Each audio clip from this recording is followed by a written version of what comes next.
start with breaking news tonight. The Spokane police officer accused of raping a domestic violence victim he was supposed to be helping has been laid off. Hello, I'm Aaron Luna. And I'm Mia Wong. The Spokane Police Department confirms to 4 News Now that Officer Nathan Nash is no longer employed by the city. We broke the story first this afternoon on KXLY.com. Nash was laid off on Tuesday. He was arrested last month and spent a night in jail before being released on his own recognizance. He was then placed on paid administrative leave while the sheriff's office began an investigation into the allegations. A criminal trial is set to begin on February 18th. You can't give me the right to be a human being. I'm born with that right. Now you can keep me from having that. If you've got all the policemen and all the jobs on your side, you can get by. The sexual assault allegation involving Officer Nathan Nash of the Spokane Police Department came about in about the middle of November, at least publicly within the city of Spokane. And I haven't done anything on it yet because I kind of wanted to wait for some more information to come out so I could actually give you guys an update that meant something. So on the 13th of December, I did notice this article from the Daily Beast. So I want to go ahead and show that to you guys here. Get this up here. Okay, so here's the article from the Daily Beast. I've got a link to this and all my other sources in the description. While you're checking those out, be sure to hit the like button, share this video with all your friends, and subscribe and leave me a comment. So I just want to go over this article because it brings up some allegations that haven't been brought up to my knowledge by any of the Spokane corporate media organizations. So here we go. I'm just going to read this. Spokane cop accused of sexual assault finally loses pay after more accusers come forward. It's by Emily Sugarman. Says she's a gender reporter. I don't really know what that means, but apparently that's a thing now. So anyways, here's a picture of the accused here. Honestly, I'm not trying to make judgments before anything goes to court, but we know how cops act. They think they can get away with everything, and based on the statements I'm about to read, I'll let you guys make your own assumptions. So she just says, a Washington State police officer once told a coworker he would say exactly what's on my mind unless I'm on body camera. This week, his boast came back to haunt him. Spokane Police Department suspended Officer Nathan Nash without pay after a domestic violence victim accused him of assaulting her. And a police investigation found he had turned off his body camera during the event. So when I jump in here real quick, as I said on that intro clip from KXLY.com, he has been laid off by the Spokane Police Department now. He's not just suspended without pay. He has been laid off. So the investigation began in October when a domestic violence victim told the police department Nash had sexually assaulted her in a follow-up call to her house. The woman says he called Nash to ask about the location of her evidence. Photos, according to the court documents obtained by KXLY. Nash allegedly asked her to meet in a private place to go over the bruises on her body, and then pressed her to let him come over before her mother returned. On his way to the woman's apartment, Nash allegedly turned off both his body camera and his tracking equipment, resulting in a 36-minute location gap that a police analyst later described as peculiar. Once inside, the woman says Nash followed her into her bedroom and directed her to take off her pants and underwear.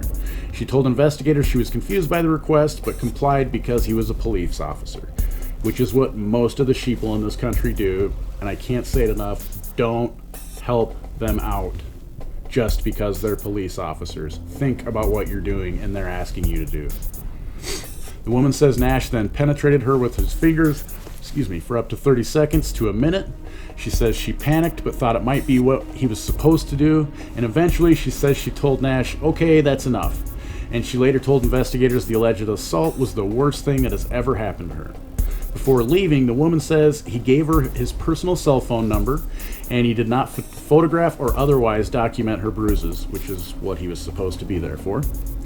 When questioned by investigators, Nash blamed the incident on the domestic violence victim, suggesting that she had come on to him and become embarrassed, mad, or upset when he ended the sexual conduct, according to the court documents. He added that the police department's body camera manual was more than 100 pages, and there's no way I'm going to know all that content. Well, maybe you shouldn't be a cop then. Maybe if your policy dictates you use that and you're not going to know all of it, maybe you shouldn't be a cop. Maybe you should get another job where you actually have to earn your money rather than steal it from people. Just to go back, this all started because this woman who is alleging these sexual assault allegations against Nash, she was the victim of a domestic violence with her boyfriend. That's what started all of this, and Nash being involved with her. Okay, so back to this. In a statement after Nash's arrest, his personal attorney, Rocco Trippetti, said Nash categorically denies the allegation of sexual assault and any criminal activity. Officer Nash considered the additional evidence she provided and immediately followed up on the information she provided, Trippetti said. Nash's attorneys did not respond to the Daily Beast's request for comment. This is where it gets interesting, and I haven't heard any of this reported anywhere else other than this story, maybe a couple other ones, but not locally anyways, where it really matters.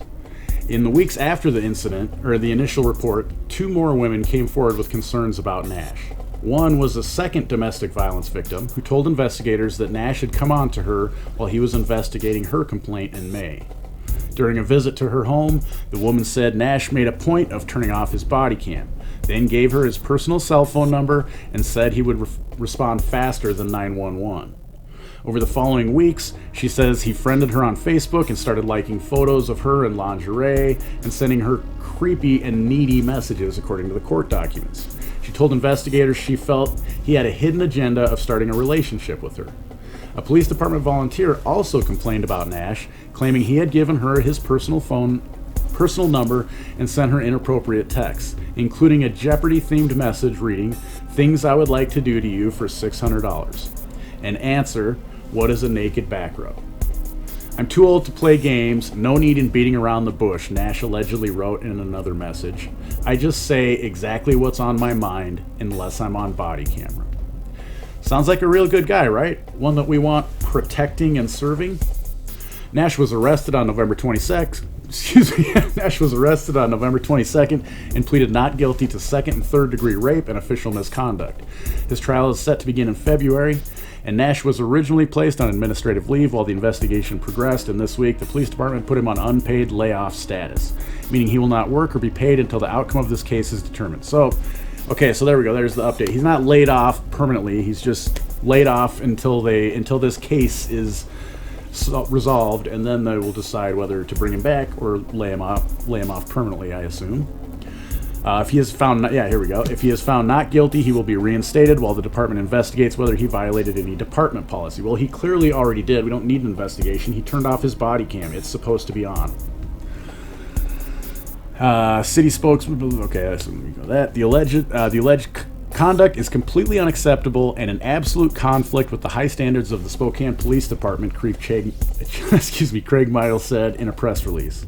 Our men and women took an oath to protect and serve the community in which we live. We will not shy away from that oath, and it will be upheld.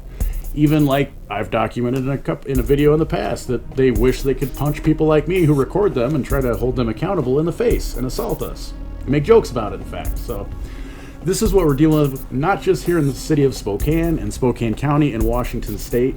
You guys, this is the American police state that we live in now.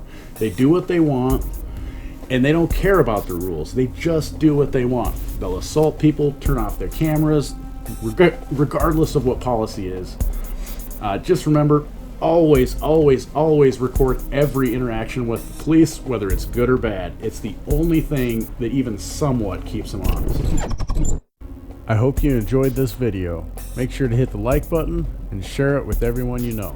Find us on Twitter, as well as censorship-free platforms like BitChute and Steemit or DTube. Of course, subscribe if you haven't already, and don't forget to smile at someone you don't know every day.